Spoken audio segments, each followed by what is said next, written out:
کر ڈالتے۔ اتنے میں پہرے داروں نے بارگاہ رسالت صلی اللہ علیہ وآلہ وسلم میں حاضر ہونے کی اجازت چاہی۔ اجازت ملنے پہ ابو سفیان کو رحمت للعالمین صلی اللہ علیہ وآلہ وسلم کے سامنے اس حال میں پیش کیا گیا کہ اس کے ہاتھ اس کے امامے سے اس کی پشت پر بندھے ہوئے تھے، چہرے کی رنگت پیلی پڑ چکی تھی اور اس کی آنکھوں میں موت کے سائے لہرا رہے تھے۔ لب ہائے رسالت مآب صلی اللہ علیہ وآلہ وسلم واہ ہوئے اور اصحاب رضی اللہ تعالیٰ عنہ نے ایک عجیب جملہ سنا، اس کے ہاتھ کھول دو اور اس کو پانی پلاؤ۔ بیٹھ جاؤ ابو سفیان۔ ابو سفیان ہارے ہوئے جواری کی طرح گرنے کے انداز میں خیمے کے فرش پر بچھے قلین پر بیٹھ گیا۔ پانی پی کر اس کو کچھ حوصلہ ہوا تو نظر اٹھا کر خیمے میں موجود لوگوں کی طرف دیکھا۔ عمر بن خطاب رضی اللہ تعالیٰ عنہ کی آنکھیں غصے سے سرخ تھی۔ ابو بکر ابن قحافہ کی آنکھوں میں اس کے لیے افسوس کا تاثر تھا۔ عثمان بن عفان کے چہرے پہ عزاداری کی ہمدردی اور افسوس کا ملا جلا تاثر تھا۔ علی ابن ابو طالب رضی اللہ تعالیٰ عنہ کا چہرہ سپاٹ تھا۔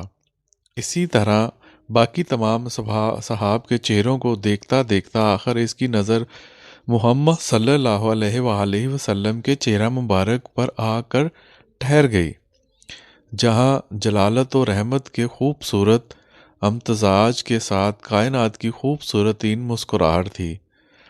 کہو ابو سفیان، کیسے آنا ہوا؟ ابو سفیان کے گلے میں جیسے آواز ہی نہیں رہی تھی۔ بہت ہمت کر کے بولا، میں اسلام قبول کرنا چاہتا ہوں۔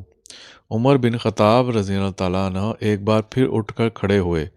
یا رسول اللہ صلی اللہ علیہ وآلہ وسلم، یہ شخص مکاری کر رہا ہے، جان بچانے کے لیے اسلام قبول کرنا چاہتا ہے۔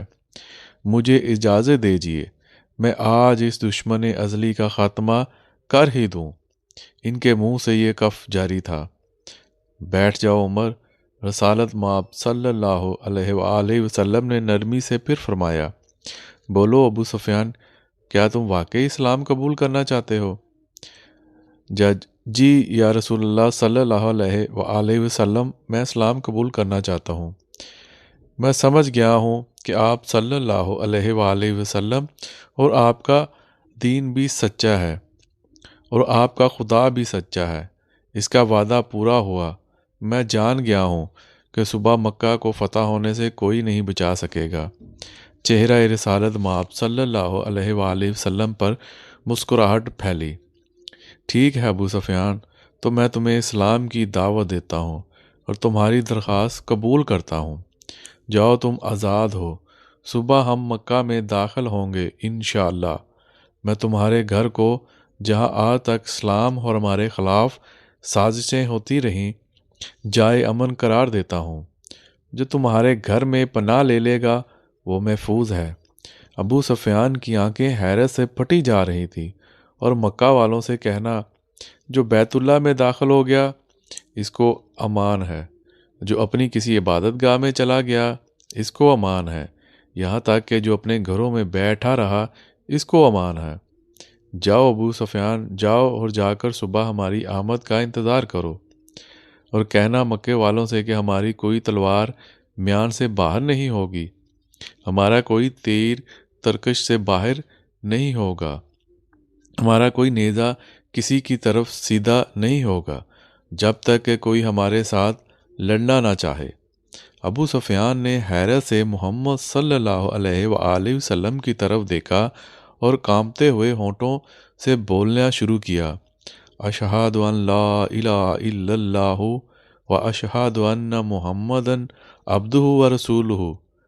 سب سے پہلے عمر بن خطاب آگے بڑھے اور ابو سفیان کو گلے سے لگایا۔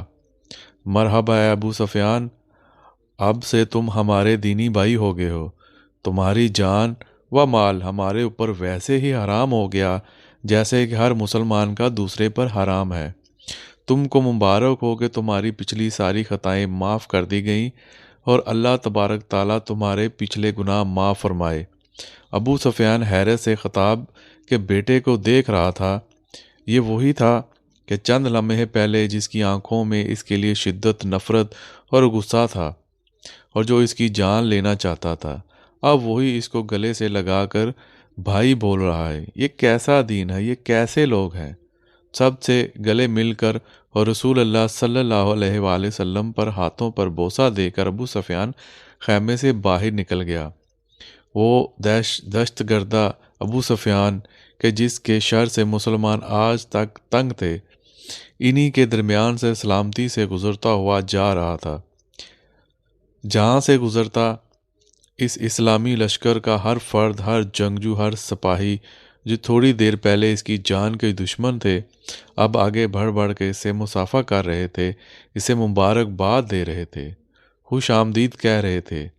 اگلے دن مکہ شہر کی حدود پر جو لوگ کھڑے تھے، ان میں سب سے پہلے نمایاں ابو سفیان تھے۔ مسلمانوں کا لشکر مکہ میں داخل ہو چکا تھا۔ کسی ایک تلوار، کسی ایک نیزے کی انی، کسی ایک تیر کی نوک پر خون کا ایک قطرہ بھی نہ تھا۔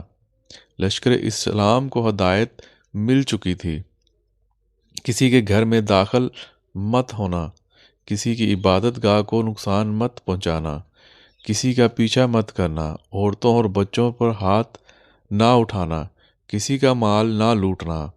بلال حبشی رضی اللہ عنہ آگے آگے اعلان کرتے جا رہے تھے، مکہ والو، رسول خدا صلی اللہ علیہ وآلہ وسلم کی طرف سے آج تم سب کے لیے عام معافی کا اعلان ہے۔ کسی سے اس کے سابقہ اعمال کے پاس پرس نہیں کی جائے گی۔ جو اسلام قبول کرنا چاہتا ہے وہ کر سکتا ہے، جو نہ کرنا چاہے وہ اپنے سابقہ دین پر رہ سکتا ہے۔ سب کو ان کے مذہب کے مطابق عبادت کی کھلی اجازت ہوگی، صرف مسجد الحرام اور اس کے حدود کے اندر بت پرستی کی اجازت نہیں ہوگی۔ کسی کے ذریعے معاش چھینا نہیں جائے گا، کسی کو اس کی عرض و جائیداد سے محروم نہیں کیا جائے گا۔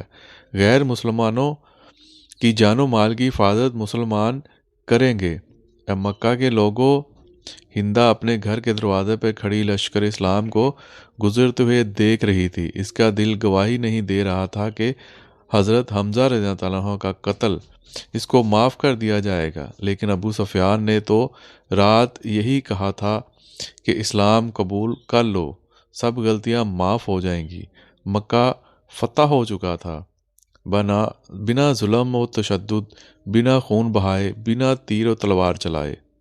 لوگ جوک دا جوک اس افاقی مذہب کو اختیار کرنے اور اللہ کی توحید اور رسول اللہ صلی اللہ علیہ وآلہ وسلم کی رسالت کا اقرار کرنے مسجد حرام کے صحن میں جمع ہو رہے تھے، اور تبھی مکہ والوں نے دیکھا اس ہجوم میں ہندا بھی شامل تھی۔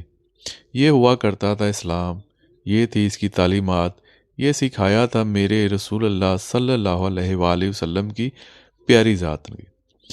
ناظرین، اگر آپ کو آج کی ہماری یہ ویڈیو اور یہ پیغام اور یہ ایک اسلامی واقعہ پسند آیا ہے تو ویڈیو کو لائک کر دیں اور دوستوں میں شیئر کر دیں اور ہمارے چینل کو سبسکرائب کر دیں۔ اب ہم آپ سے اجازت چاہتے ہیں۔ اللہ حافظ۔